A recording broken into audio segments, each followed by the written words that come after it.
the Women Unleashed podcast. Join us as we share with you the fun, confronting, wild, fucked up, epic, and raw side of being a woman in today's world. Nothing is off limits. Allow yourself to be inspired to be unleashed. We acknowledge that we are recording our podcast on the traditional country of the Turrbal and Yagara people and pay respect to their elders past and present. We acknowledge and respect their continuing culture and contribution they make to this community. Welcome back to the Women Unleashed podcast. Hello. Hello. This week we are talking all about being a business owner. Taylor is a business owner. I am not. And I'm pretty keen to explore the world of it with you. Yeah, cool. Yeah. Well, you're also you're growing some businesses with Nathan and things, aren't you? I am. Yeah. And for mine, I feel are at their infancy, and I haven't really been as successful as I want to be. So, but you are successful, and you make a living off yours, right? Yeah. I don't make a living off mine yet. Yeah, true. So that's perhaps the distinguishing factor. Yeah. We're just we're clicking the cat off the chair that's holding the tripod with the video. He is a cheeky one. Harley, over here. Excuse me, that's not a chew toy. All right, we're back. We've sorted the the feline situation. Yes. All right, Taylor. Where do you want to start? Well, I don't know. I guess we can talk about where I started my business or what made me go into business and what made you come to that idea of why is being a business owner? Why would you like to be one? It was probably my mum. So my mum is a mortgage broker as well. She's been a broker for 24 years. Mm-hmm. So has run her own business for a long time. And at the time, how old was I? I think I was 21, 22, and I didn't really know what I was going to do with myself. And I thought maybe it was a good opportunity going into business and doing what she's done. She's made a great life for herself out of it. It was probably the lifestyle that made me want to go into being a broker as well. I didn't really know much about finance, so it was probably more what being self-employed could bring. So you looked at your mum's lifestyle and went, I want that kind of lifestyle? Yeah. Yeah. Yeah, exactly. And the financial reward she'd had from, being a good broker as well was really appealing. Mm-hmm. So she had an opportunity open up and I went and worked for her.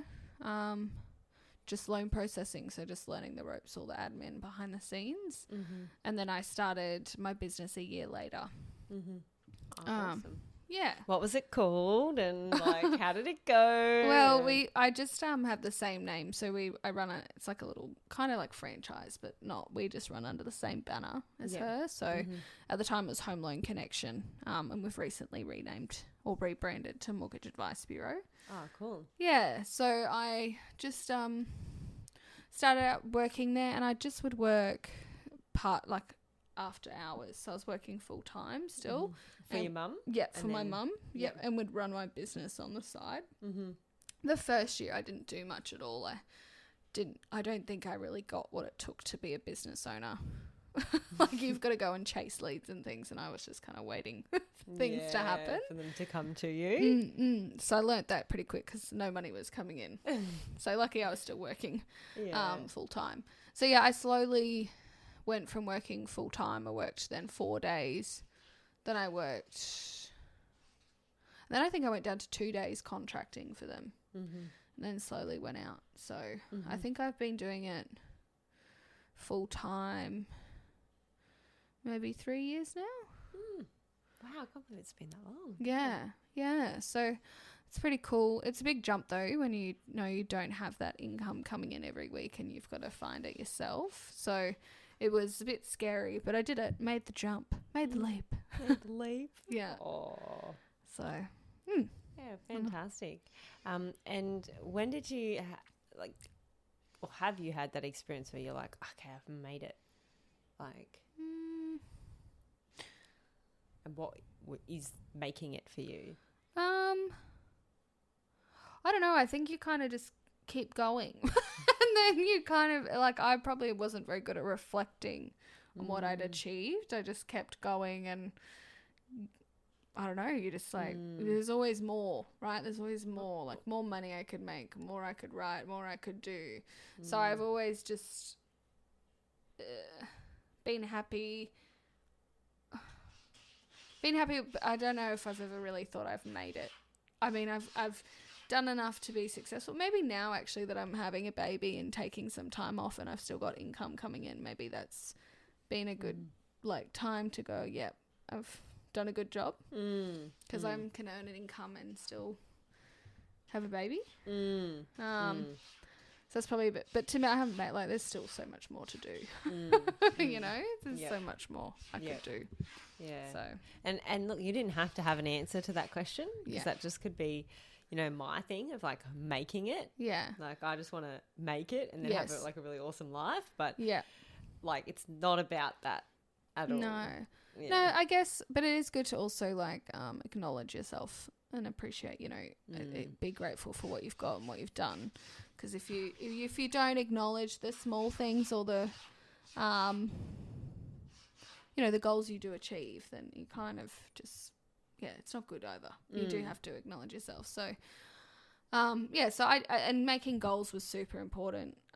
So for us, like settlement goals, so how much you write each month is a good way to like look at your progress. As in overall value of written loans per month? Yeah. So the loan amount, so how much that is. So kind of making a goal off that, and then you can work your income back off that.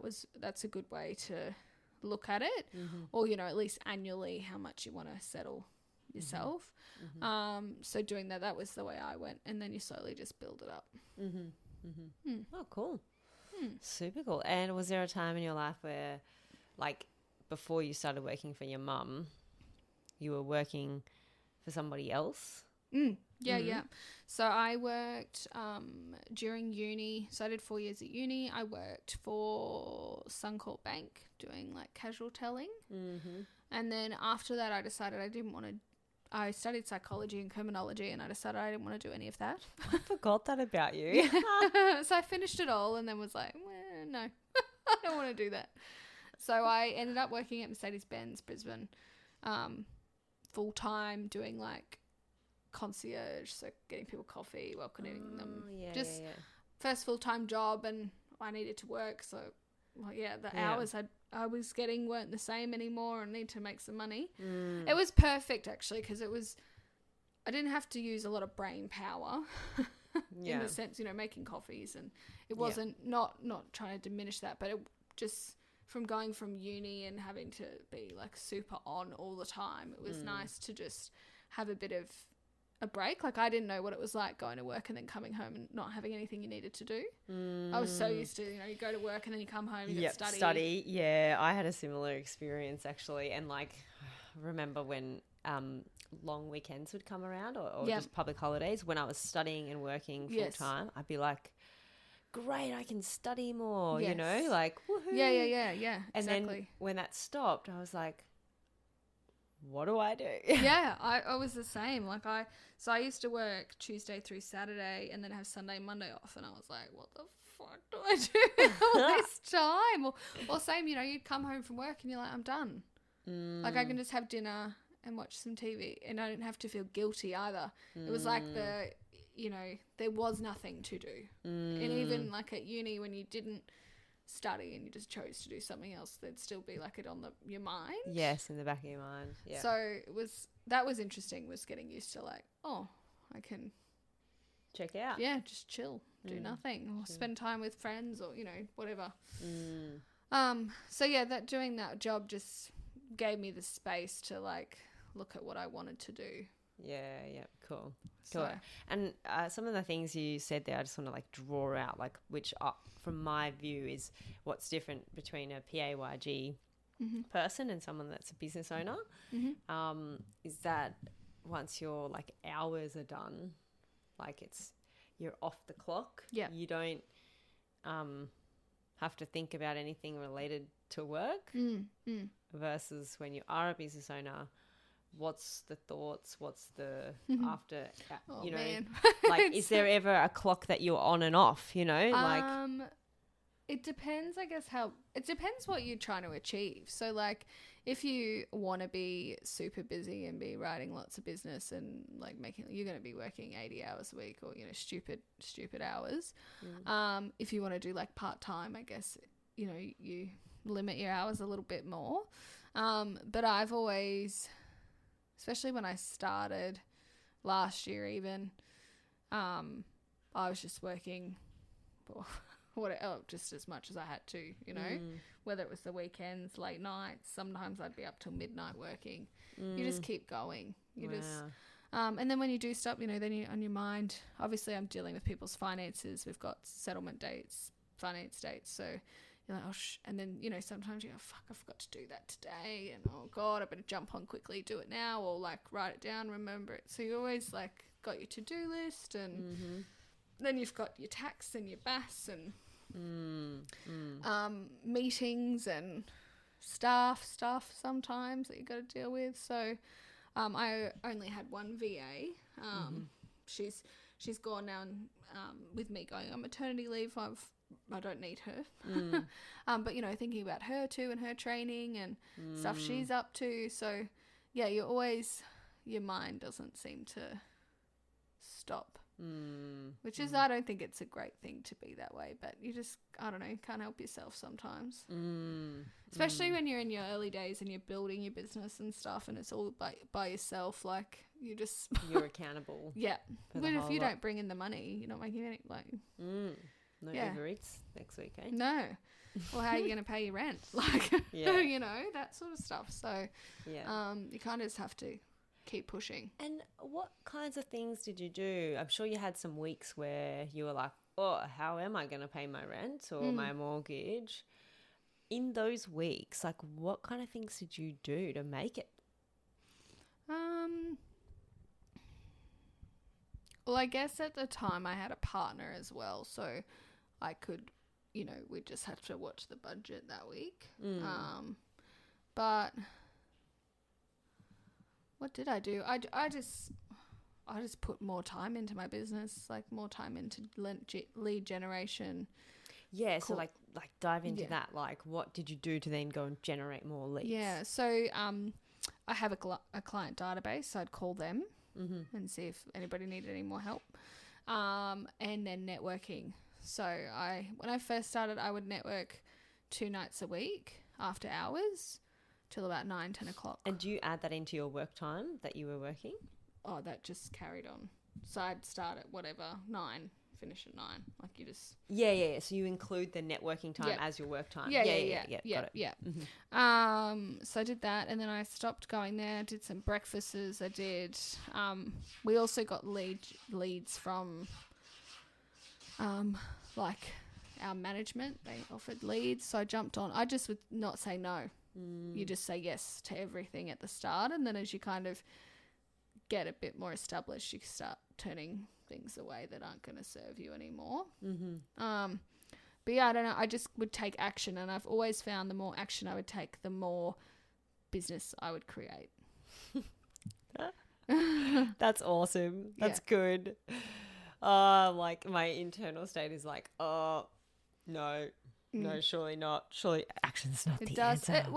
You know, not that I mean, I probably talk about it too much, but like when I was sick with morning sickness, because I was doing nothing in my business, I wasn't getting any business. Like, I was really quiet, which was perfect because I couldn't do anything anyway. Yeah. But then once I started getting better and started working more, all the leads started coming through. Yeah. So, you know, it does...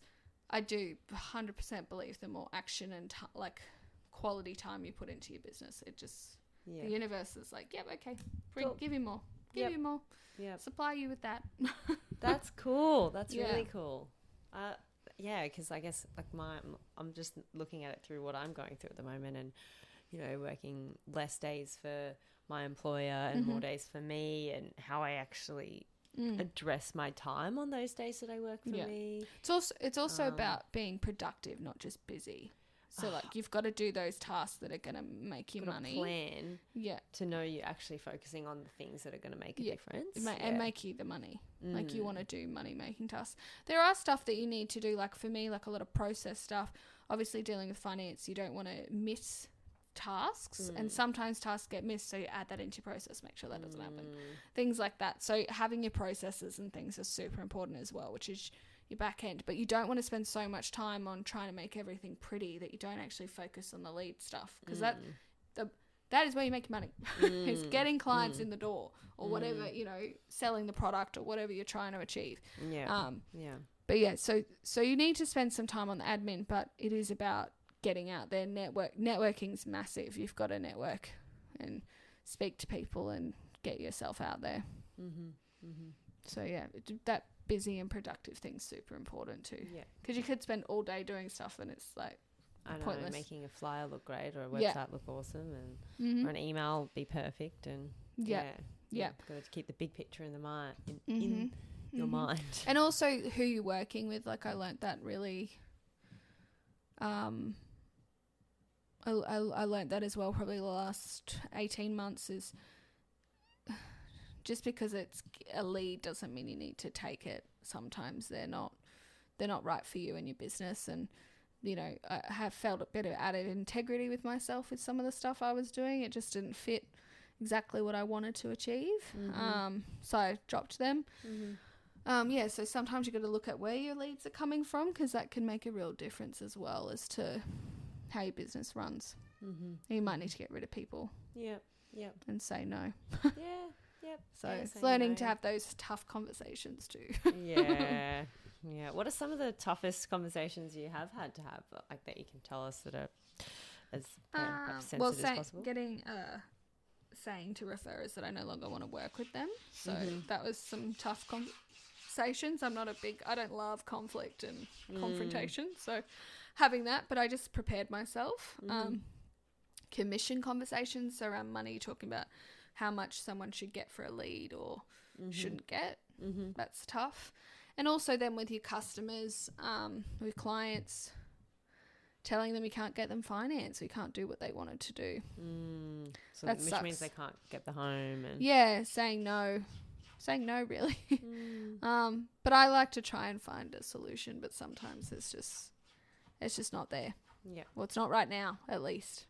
So those probably are the three things. Big ones. Okay. Alrighty. So what's your favourite part about it now? With the finance part is when you do get people finance, it's very exciting. It's rewarding. You know, they're obviously, especially like your first home buyers or people who've been in a bit of a pickle.